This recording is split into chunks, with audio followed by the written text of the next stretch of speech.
Well, good morning or good afternoon, whatever time you guys are listening to this. Welcome back to another episode of the Layman's AI podcast. I am Adam, And I am Brian. and today we thought we would talk about one of the hard subjects that nobody's really talking about with a lot of the AI podcasts. We want this to be transparent and clear with all of our listeners. And one of the hard topics we're talking about today is a little bit of the dark side of AI. That is the negative aspects that have come along with its creation that we feel you guys need to know about. And we're also going to give you some tips as to what to do if you're a parent and what to do yourself in terms of trying to prevent some of these bad things that could happen from happening to you. I just really want to point out before we get too into it, we're not doing this to try to scare you. Or try to scare any listener, but we do feel there are things out there that you need to be aware of, and we don't feel there's enough people talking about it. And our goal is to bring this to light for you guys. So, Yeah, I think you have to talk about the bad things as mhm. well as good things. I mean, we're both passionate about AI. We enjoy it very Right. much, but there are bad things that can come of this, like with anything. Any new Hmm. technology, anything that comes along, there's a good side, there's a bad side. And I think kind of knowing what the bad side could be is could actually be beneficial because it's hard to talk about these things and it's difficult. But we're here and we're going to discuss some of the issues here. First point we're going to make here, laziness. AI, is it making you lazy? That ultimately, if you ask me, that is up to you. Are you going to use AI to make it yourself lazy? Are you going to get an assignment at work and just say, you know what, I'm gonna let ChatGPT write this essay, send out the email and let it go? Or are you actually going to put in the work? Because eventually, if you write this essay or what have you, and you put in this email, there's going to be follow-up questions, and Hmm. there will be more follow-up questions. And if you're using ChatGPT for the follow-up questions, eventually someone is going to call you and talk to you and actually look you in the eye and ask you if you know this, and you are not going to know a thing if you go in this direction. Bad, bad Hmm. idea. Absolutely bad idea. And we've been saying this the whole time. And by the whole time, I don't know what episode we're on, number six, I think. Number But with six. that said, we've told everybody this whole time, use it as a tool. And it was Mm-hmm. recently confirmed by the Massachusetts Institute of Technology, a prominent research institution. It was recently confirmed in a study that reliance on AI tools such as ChatGPT may impair your critical thinking as well as your memory. And I think that's Mm-hmm. because, like Brian said, you're relying on it to do the work for you. You're not engaged in the critical thinking aspect of it. And we've been saying this whole time, use it as a tool to assist you, but you are still the one that's in charge. You are still the one responsible for what it's creating. If you submit it on your behalf, you have to make sure that you verify it, validate it, make sure everything is correct. That still doesn't impair your cognitive skills. But when you Mm-hmm. ask it to do the work for you, it's been proven in this study. Let's see, it says it reduces brain activity. When you formulate the essays for you, it becomes a very addictive passive behavior. So now you not only are not critically thinking, but it becomes a secondhand passive behavior for you doing a simple essay in college. It's crazy. Yeah, that's it blows my mind. I mean, sometimes that people think that they could just get away with this, and well, I'm gonna say it a million times. I will say it every episode, and I will say it multiple times an episode. A tool, use it as a Hmm. tool, and I have been transparent about my how we use AI.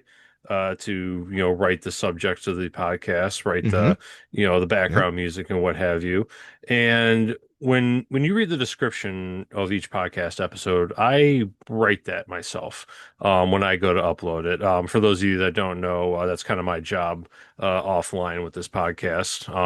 Is I get to upload it to the websites and what have you. I write the descriptions and everything, and then I ask, Chat. I use Gemini. I use Gemini. You can use ChatGPT. I'm like, look at some grammatical errors and see if there's any way you can improve it. Right. And a lot of times I just fix the grammar. It does like a little comma here, Hmm. different kind of word here, but you can still tell it's my words. And that's the whole thing right there is if you use it for an essay or what have you, like, the student you caught cheating. Right. You knew he wasn't writing that. Everyone knew he wasn't Oh, writing that, absolutely. but and you it's a tool. I can't stress that enough. I'm going to Yeah. keep repeating that. And sorry if I sound like a broken record, but I really don't care. I'm going to Yeah. keep saying No, but it. I love it. I love that you're telling the truth about this because I think we should admit, yes, I'm using AI as a tool to help improve my grammar. There is Hmm. nothing wrong with what you're doing for our description in Podbean or YouTube or whatever it is that Hmm. whatever platform you're listening to us on. There's nothing wrong with you doing the critical thinking and the actual assignment up front, then asking an AI tool to critique it grammatically or perhaps change out some of the language if it's confusing. There is Hmm. nothing wrong with doing that because you have still done the task at hand. Yeah, Um, yeah, that's kind of kind of goes into the next point, declining cognitive skills. yeah. That's kind of big thing right there. Hmm. And when you have these like critical thinking skills, these critical thinking skills are like a muscle. If you don't use it, you lose it. Like Yes. I know you were a big weightlifter back in your football glory There, days. there was once a time. There was once a time you were very adamant about your weightlifting. I remember that. And if you stop lifting weights, your muscles deteriorate and everything. Hmm. And, if you stop running, you can't, you start to lose that energy. And that's the same thing with your cognitive abilities. And, I'll take this at work and everything.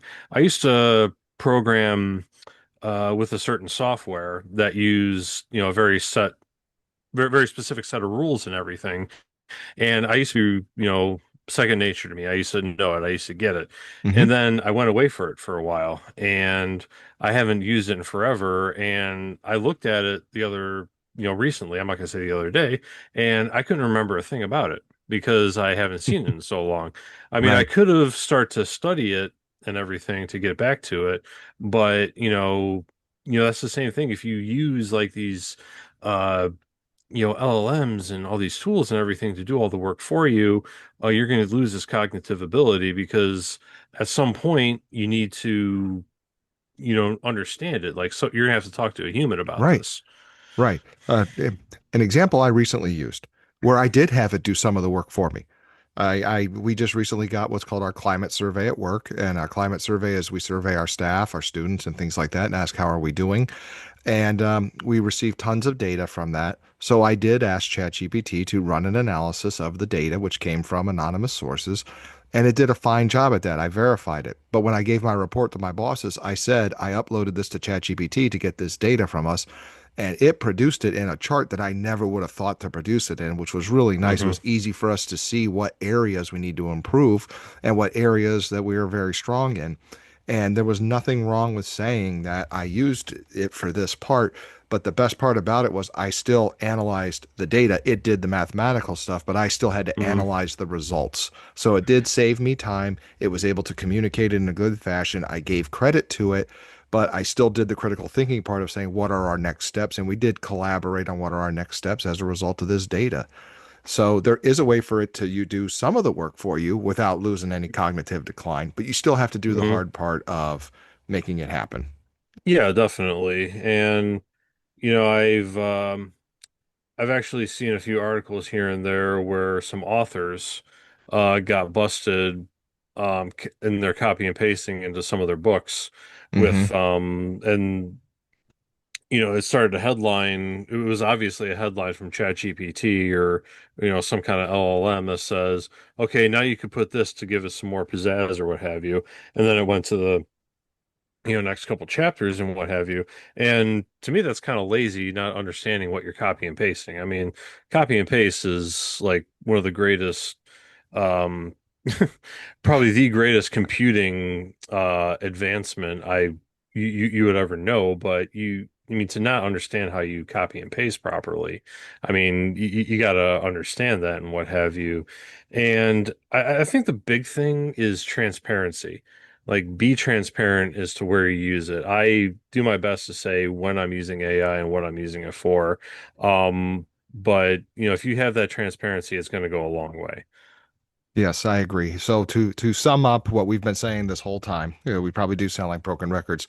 Use it as a tool, be transparent with it, which actually unfortunately leads us to our next dark side of this. And the fact of the matter is, when these image generators started to come out and OpenAI started to come out, and not just OpenAI, but all these AI tools that we talk about, as many of you can imagine, it immediately started to do, there were some things with exploiting women. Hmm. In particular, what's called deep fakes. And a deep fake is that AI can generate a video or an image of a person that looks realistic. I think we've all seen examples of deep fakes. There's always concerns that news are going to run stories of deep fakes, that things that didn't really happen. But unfortunately, it does lead to non-consensual and inappropriate image generation. And sometimes these deep fakes go as too far as creating non-consensual sexual content targeting women. And if you do a Google search or even a Perplexity search on this, you will see many, unfortunately, many news articles, most of which are recent, on how these things are It's a new being thing. used against women. And it is, I'm sure it's being used against men as well, but Hmm. it is seriously concerning that how easy it is to take an image that's online and change it slightly. Yeah, I'll share though. I'm certainly not guilty of. I'm certainly would never do it to do anything to exploit anybody sexually. But I was joking with Brian prior to that. One of the first things I did when I realized ChatGPT updated its image generator was I used it to find ways to make fun of people in my fantasy football league and post it on our private Facebook page, and they got a kick out of it. I didn't do anything inappropriate, but it Hmm. was amazing how quick it was to, make fun of. I don't know if you guys remember a few weeks ago we talked about a guy named Punk Number One. It wasn't. He's in my fantasy football league. It wasn't hard for me to make an image of him getting trampled by Cleveland Brown legend Joe Thomas because Punk Number One actually doesn't like Joe Thomas. But that's a whole nother story for another time. Probably deserves its own podcast, to be honest with you. Yeah, Um, I'm gonna get Joe T to meet him face to face on that one. I would love that. Yeah, but yeah, I mean, there's some fun things. Like you could do some fun things. I know a lot of the Hmm. big ge image generators out there, they have safeguards against a lot of that stuff. Yes. I kind of, I mean, I'm guilty. I kind of tested it a little bit. I didn't do anyone specific, but I asked it to make j just to kind of test it, and it kicked back to me after an inappropriate request. I just wanted to know the safeguards. I want to be very clear about that. Hmm. I do not wish to do this to anybody, and it was nobody specific, but it does have safeguards. Like if you go to any of the major image generators out there, they do, you know, bake that into the code. Hmm. But it's only, a matter of time before bad actors with these skills can actually use these exploit you essentially. I was trying to find the words and Hmm. everything, and that's something you really got it almost takes like its own investigative task force, in my opinion, to actually like find out, if anybody's doing this. And Right. cyber crimes have been a big thing. They've been going up, and now you have this, which is a whole new A whole ball game. nother, and people are using it to blackmail. Hmm. I recently read there was a incident where a young lady, a high school aged student, was blackmailed by other students saying either you send us real pictures or we're going to release this picture of you. And they had created a nude image of her using Hmm. an AI tool. And that's scary stuff. That's very scary stuff that's out there. And Yeah. um, You got to it's raise them. I want to raise kids that don't do stuff like that. I mean, that's so kind of a I think every horrible thing. parent does. I'm certain, Yeah. but I do have for those of you who don't know, I do have two sons, one of whom is middle school now, and coming up, I get to have the fun, the talk, as they say, where for Yeah. those who don't know what I'm referring to, it's usually the awkward moment where your father walks into your room and starts talking sex with you as if it's really awkward. It's really, I Mm. could go into my details when my father came into my room to talk to me about it. It was short and to the point. It basically said that I'm unattractive and that I don't have to worry about that, is basically what he said. And then he left the room. No, fear factor. Okay. Yeah, a little bit of a fear factor thing. But it's what is terrible to me is I now know that this exists, and when I have this talk with him, I do have to say, by the way, and he may not even know this exists, but he needs to know you cannot go on to AI devices to change images for your own personal use. Hmm. It's terrible, but it's an added feature now that parents are going to have to talk to their kids about, including what you post online. Suggestive images could easily be edited now. Yeah, it's scary because I mean it used to be a thing online where people would take a celebrity's head and put it on like an adult film star's body and everything and post that around, and it was obviously It fake. was very I fake. mean, yeah, Yeah, yeah, like we've all it, seen those throughout the years, comedy ones. I mean, yeah, it was, we've all seen them, and they were easily fake. yeah, but now, now these tools are scary, getting scary good, Hmm. and I mean. How do you do it? I mean, it's like I mean, everyone wants to have an answer, like more punishments. I mean, that's definitely laws need to be, established with this kind of stuff, and it needs to be its So. own set of laws. So I'm Like, glad you said that because mhm, you're leading us right down the right path. The United States government, and this was bipartisan, so this was good. This was both sides agreeing, so they were agreeing. mhm, They created the U.S. Take It Down Act, and that passed last month, so May of 2025. It criminalizes the knowing publication or threat of publishing non-consensual, um, intimate imagery, including AI generated deepfakes, and it mhm, requires the platform in which they are posted on to remove the content within 48 hours of a valid takedown request. mhm. So that's a little vague, but at least there is now legislation for this. And something else that I know has gone on behind the scenes, even though they're all competitors, Google, OpenAI, Meta, Mhm. all of them are competitors.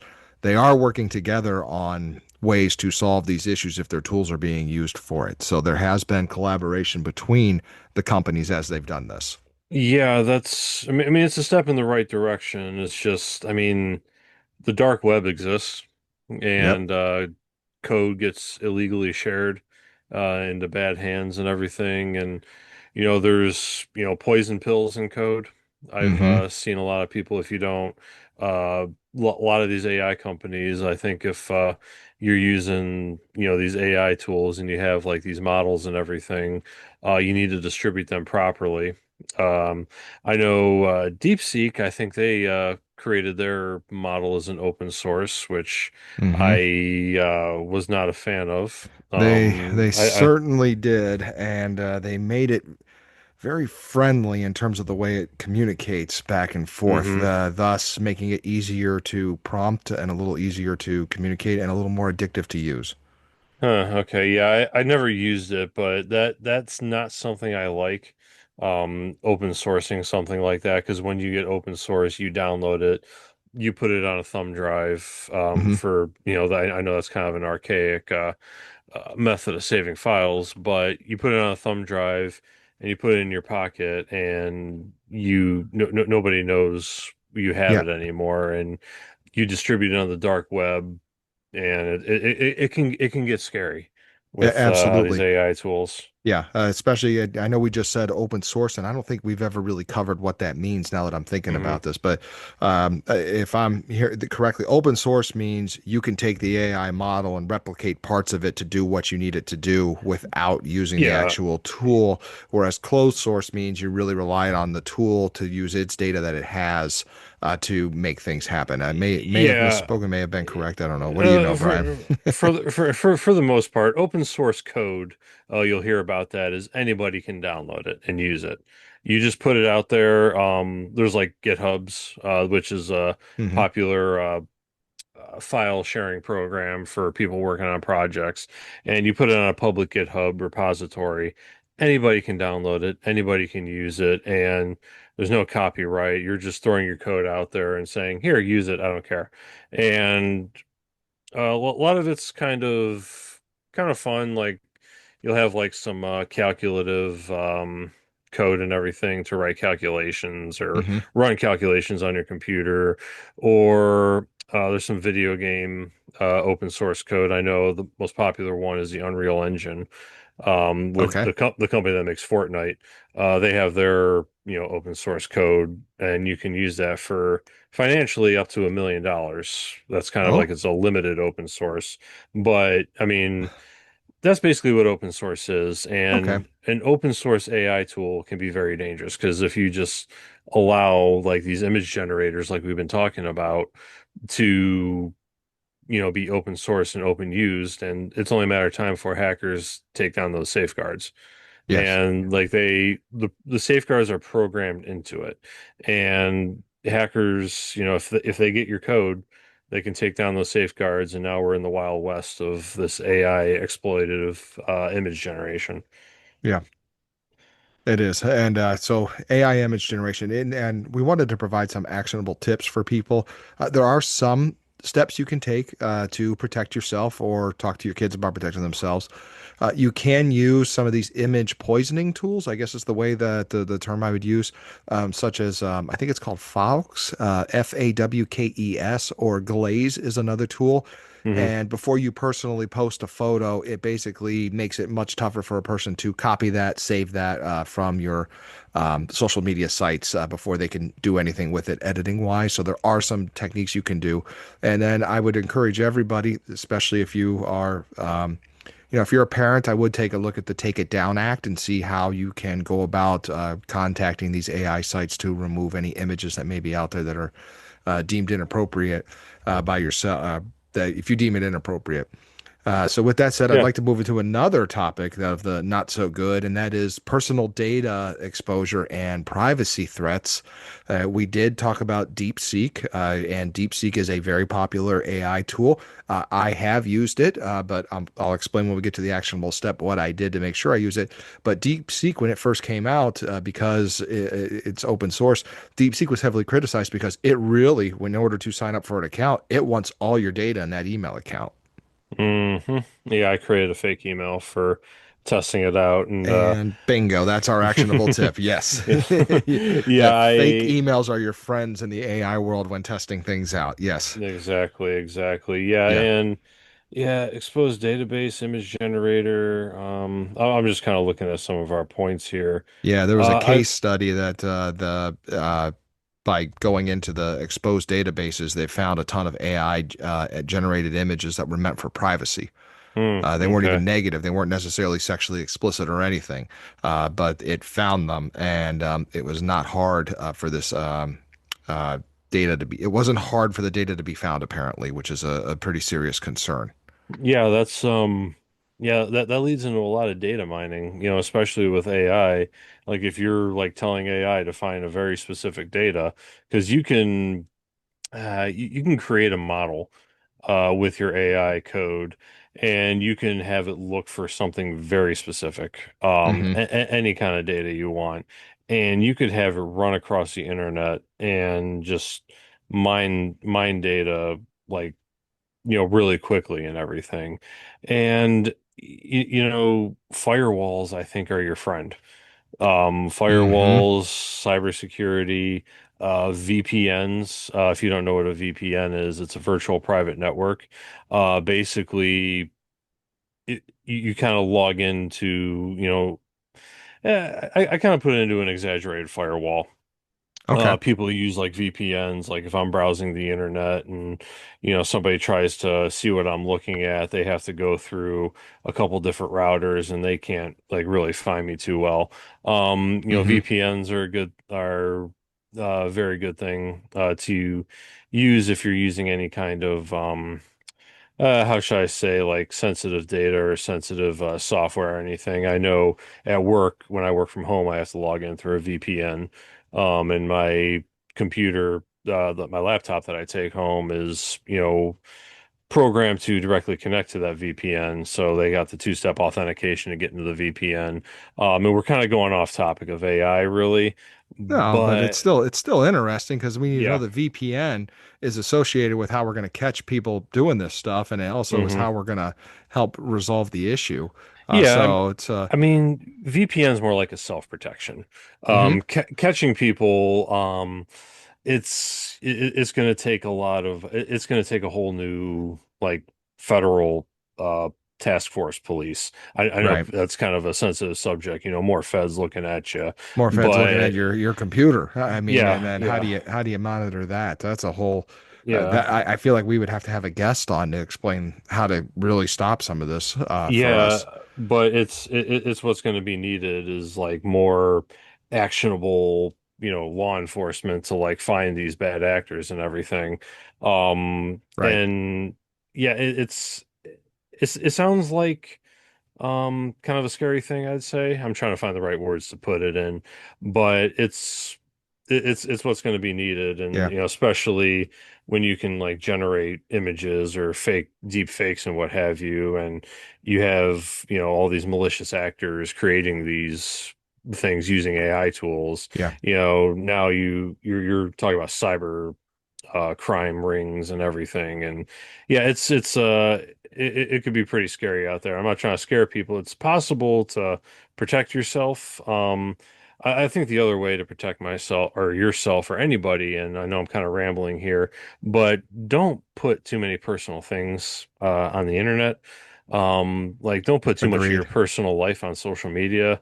I know some people like have you know, desperation. They're sitting there, they want to talk to somebody, so they throw it out there. Try to keep it to direct messages instead of like your general page and everything like that. Yes. It's just don't get too personal, is what I would say. I agree, and I can't speak enough for the use of the dummy email. And by a dummy email, we mean an email that doesn't necessarily have your name on it. I actually have several, and two of which are strictly used for testing AI. So if the AI tool wants access to my data and it won't work unless it accesses it, I say go ahead, and chances are it doesn't get any of my personal information, which is pretty important to me. I know Mm, when we talked about the data exposure coming from the education world, that has been a recent concern amongst educators is how do we protect our student data? Because now all your data for your students, it's not located in a folder in a filing cabinet like it was in the 80s, where if I need the information on a kid, like their address, I pull out the folder, I look up the phone number. No, all of that is housed online now. And there hmm are cyber attacks on school districts, and they usually pay a ransom. And with, I know that doesn't have much to do with AI, but AI has complicated that a little more because kids are more vulnerable to making mistakes with AI. Yeah, it's good. They don't know the consequences. That's correct. Because that's like kind of the thing, like right there. And I know my daughter has a tablet.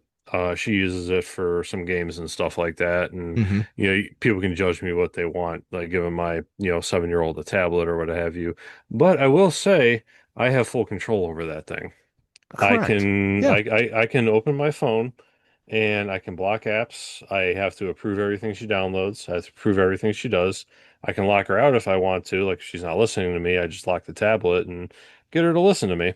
Hmm. And so you know, I think like one big thing, you know, especially like protecting yourself and protecting your data is doing things at the device level.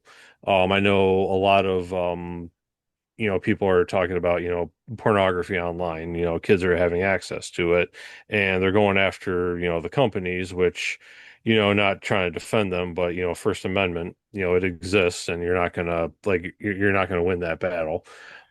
Hmm. And they even say, you know, device level age verification is the way to go. And, you know, maybe I'll get some heat from somebody for agreeing with that, but it's the truth. You have to have like device Oh, level protections. And when you have like the hardware at the device level protections, that's another, you know, angle that, you know, you can right. go and that's something you can call on the big tech companies to do. I agree, and I'll share with you, Brian, as a parent. Brian and I did not discuss this prior to this episode. My oldest is he's in middle school, and guess what? He can't download an app without my permission. It's been the same Hmm thing. Yeah, I know what's on his phone. I know what he's going through. I know some of the tricks he tries to use to go around us. Fortunately, it's for good intentions. Usually, it's not anything terrible. It's actually kind of innocent stuff. It's kind of like he just doesn't want us tracking the time on there so he can watch his videos of hockey highlights and things like that because he only gets so much Okay. time on YouTube. So if that's the biggest problem I've got a good situation on my hands. Yeah. So what we're talking right now is what are things parents can do to protect your kids from some of these AI things. And I think number one is we talked about monitoring. Both Brian and I have examples how we monitor how our students, wow, we monitor how our children are using their devices, what they're using it, how they're using it. We definitely monitor the time of which our kids are on the devices because I think we all know too much time is not necessarily good for kids. Yeah, Yeah. yeah, you need a limit. You need to limit Yep. them as to, you know, how much you can they can be on there. You need to understand what they're downloading. Because they'll see something like on a YouTube kids commercial or what have you, or Yeah. they'll hear from their friends be like, "Oh, I want to use this," and then you look at it, it's like it's not quite what you think, Yep. and you don't need to be using this, and that's kind of keep yourself informed, like watch what they're doing, understand like what apps they're downloading and everything, and I think another thing you can do is have these open conversations about it. Amen. That's kind of, Amen. isn't they're uncomfortable, but if you don't have the uncomfortable conversations now, Yep. there's going to be a lot of uncomfortable, much more uncomfortable things happening down the road. So Absolutely. I cannot stress that communication. enough. Even former educator, I would tell, talk to your kids. You're a parent. There is not a darn thing wrong if you walk into the room and say, "Why did you try to download this app? What is this app?" You don't even need to be accusatory Hmm. of it. You could just say, "What's this app? Why do you need it? And how can I help?" And if they're not Yeah. telling you what it is up front, you get that vibe, but you're not telling me everything. That's your job to Hmm. research it yourself. It won't take you long. Simple Google search will take care of that. Hmm. It doesn't Exactly. take you long to do that. And there's nothing Or you wrong with can ask saying, AI. yeah, you can ask, yeah, Perplexity AI, go on ChatGPT, Gemini, hey, what is this app? What does it do? Why would a teenager need this app? That's a good Yeah. use of it right there. There you go. Now you're using AI to help protect your child. But Yeah. it borders like the bottom line is you have to go talk to them and let them know that Hmm. there's these dangers out there that when you're downloading these apps, they get your data. And that's Hmm. not good if they get your data. Yeah. Not too many. Some of there's no way around it. There's no way around it sometimes. Yeah, I Uh, know, I had a point going in there. Try to keep their data limited, I would say. Like I know there's a lot of apps I block on mhm. her tablet and what have you, and obviously no financial apps are going to be on that tablet at all or anything. We're not going to have any random chat bot apps or anything Yes. instant messaging or anything like that. But yeah, if you have these conversations and try to talk about it and try to understand what's going on, and you need to keep eye on apps that aren't what they seem to be, I should say. And I Right. know there's some apps where it looks like, oh, it's to look at houses, and the next thing you know, it's to hide photos in a location that you can't find or anything like that. So Uh-huh. you have to I can't think of any of the apps off the top of my head, but I know there's apps like that that There are. disguise what they actually are. So I There think you really need to find that. there is. I've busted what appeared to be, this is my high school principal in me, more of an Hmm. assistant principal. I have busted kids using a chat feature that looked as if it was a currency conversion app. Oh, okay. And how we discovered it was we asked the kid, why do you have a currency conversion app right next to your messages? Huh. And Okay. he panicked Busted. and showed us what it was, and it was minor, but it was basically, how do we Yep. meet up to do some not so nice things in the bathroom? Yeah. By nice things in the bathroom, I mean vape. If you don't know, there's a vaping epidemic, which is a whole nother issue that needs to be talked Yeah, about. But that's one other tip I'm going to tell parents that I've learned over the years: your kids are going to watch YouTube. It's normal. hmm Yep. There's a lot of hidden stuff I in know about YouTube. that. Yeah, uh, Oh, it is scary of like very. they'll be baking a cake and next thing you know there's I'm not going to get specific, but there's just some message that it's like I'm like, whoa, this is not what we need to be watching. And we have had to block channel. My wife and I Yeah, had to block channels like yeah. that. And that's kind of the, whole thing about YouTube. This is also getting outside of AI, but maybe like an AI tool that can identify, those types of channels that aren't what they seem. Yeah, maybe Oh, that's that'd a be a million good one. dollar idea. Maybe there's an idea we just gave Yeah, somebody. there's $1 million idea right there. Yes. Yeah, yeah. Uh, Contact me. We'll chat about that. I But yeah, will that's something to look out for. I will share as a parent of older kids and as a former principal again. We were at an admin conference and we saw this video on YouTube that was basically a Twitch, which is a recording of a video game of a student playing a popular game where it's basically soccer with monster trucks. I forget what that. Oh, Demolition League or something like that. Rocket League. Rocket League. Rocket Thank League. you. Yeah, my brother was big into Yeah, that game. it's a fun game. It's soccer with monster trucks. It looks really cool. But in the middle of it, during this kid's Twitch, he starts telling you how to hide a vape pen very thoroughly in Oh the boy. Twitch in the middle of it, and YouTube would have never have picked it up because of the way it did the timing of it. It was Oh this is yeah. how you hide it inside of your hoodie so that it's inside the pen so you could do it in class. And I'm going, oh my goodness, it was right there. How did kids know to go to it? I looked at the title. I go, it looks like a kid playing a video game, but this kid had over 80,000 views in a couple days. Mm. It's crazy. Yeah, So that's pretty intense right there. And yeah, I think man, I mean it's all these like kind of scary things, but parents what else can parents do really? I think just be aware. Use the yeah. use the human brain essentially, because understand what AI tools are out there. How can your child be exploited by AI, and just kind of like identify these things. And if you use the human brain, human brain is still a very capable thing as of right now. Unless you Hmm. use AI for everything, then it destroys your cognitive abilities. So, yeah, keep an eye out, like keep watch, keep alert, Hmm. and try to keep up on the latest uh kind of trends as people trying to, Yeah. exploit and everything. Yep. Don't be afraid to talk to your kid. Ask questions. Ask them to show you what's going on. And I do believe there are parent forums for things like this on social media. This is where social media can be used in a good way. Yeah. But again, it starts with the conversation, and as Brian and I have said a million times, use it as a tool, not as not as the doing it for you. Hmm. Um, in kind of summarizing and reflection, I'm thinking of what are some other things listeners can do for like calls of action, and you can press your lawmakers for a little bit more AI laws, but to their Hmm. defense, I think they did a good job in May because it was bipartisan and that was at the federal level. I Hmm. think some lawmakers are still trying to figure out what AI is and what the capabilities are because it is still relatively on the new side.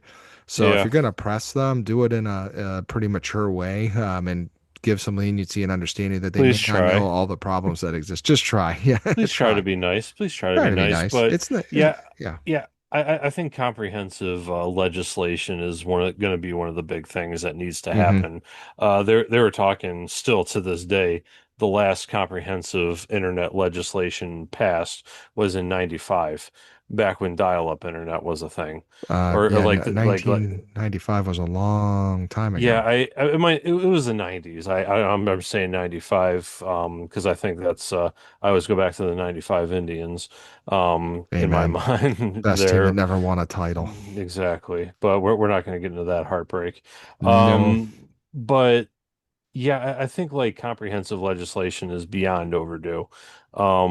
There's like so many different things. Like the internet used to be a novelty. It used to be like, just like kind of, yeah, whatever. I'm gonna go to hamster dance and watch a bunch of hamsters dance across the screen, or Oh, that was I'm so gonna. funny.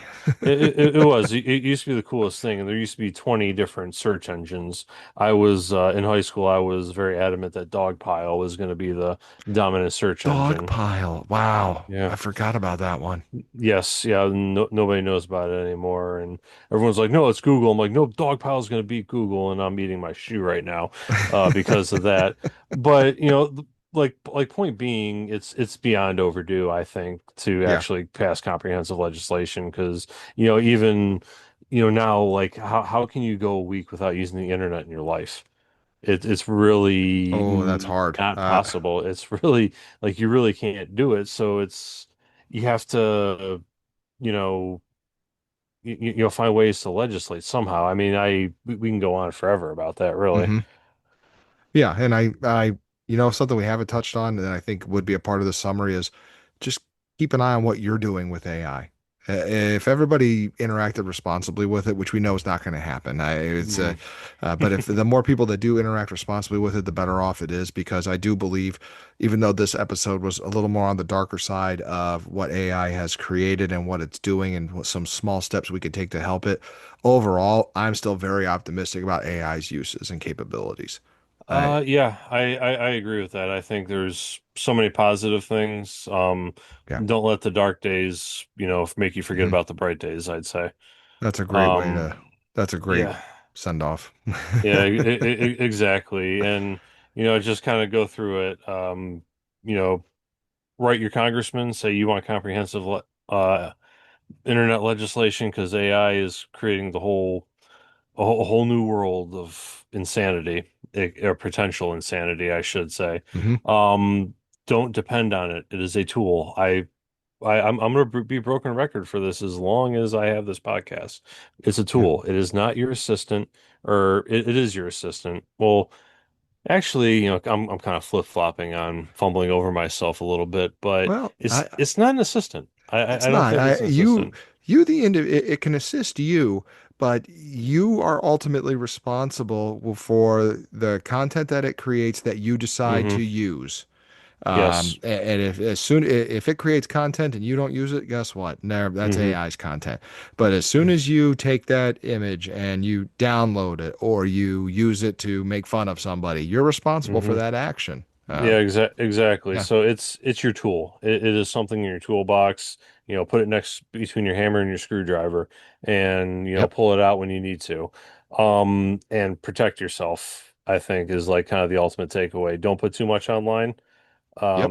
Like monitor what your kids are doing, and you know, um, other sort of cybersecurity type actions you could take. We've talked about it. Your own personal firewall. Hmm. Have like unmanageable passwords or un illegible passwords, I should say, is one of the big things. And VPNs, personal firewalls. See what you could do to protect yourself. And that's really kind of the big send off right here is just keep those three things in mind. And yeah, for that, I think we're going to be wrapping this up here today. Thank you, everyone, for listening to the podcast, taking the time. The listening to the Layman's AI. My name is Brian, And I am Adam.